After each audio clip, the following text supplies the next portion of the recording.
I'm not dismissing it. If there's an inquiry, all this will also be part of it. I'm not dismissing the fact that, of course, there may be real terrorists. There are real terrorists. Who are they? Are these boys the real ones? Why? I mean, just as the police are giving us evidence, there's also a lot of questions that don't have answers, and a lot of strange stories floating around.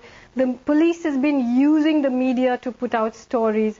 All these are very disturbing, and all of it could be cleared up. So if I understand you correctly, there are two things that you want clarified. First of all, you want the questions and the inconsistencies in the police story clarified, because they suggest that in fact the police haven't got a clear-cut case. And secondly, you want to try and get at the proof that establishes that the police had good reason to be suspicious of the people they were. Exactly. I mean, even their own versions are contradicting each other.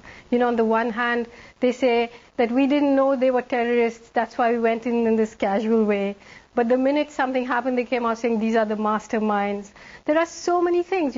They say people were killed in crossfire, but the proof is that these two men were killed while they were kneeling with shots in the head. Now they're saying that's your assumption, I have to point out. No, there are pictures. That suggest it, but we don't have corroboration from the police. They should produce the post-mortem, but we've seen the photograph. Can I put it like this? Listening to you, people will say, and I'm repeating what I asked you earlier, that her problem arises from the fact that she doesn't trust the police. Is it right that you should have such serious doubts about them? Not just right, I think it's our duty to have serious doubts, and especially today when we are sliding quickly into an era of fascism and terrorism.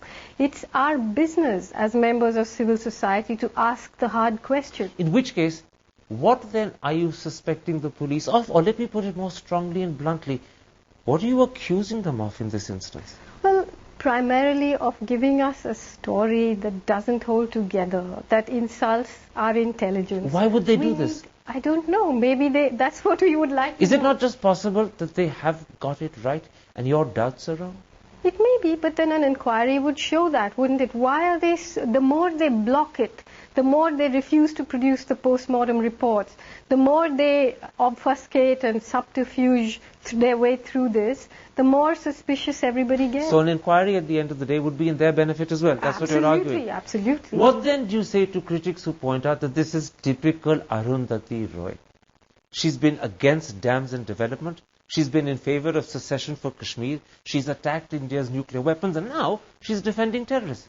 Well, to be accused of being typical of oneself is an odd accusation, but if you're accusing me of having a worldview in which I don't believe in neo-colonial military occupations, I don't believe in nuclear weapons, and I don't believe in ecological destruction, then I'm guilty as charged.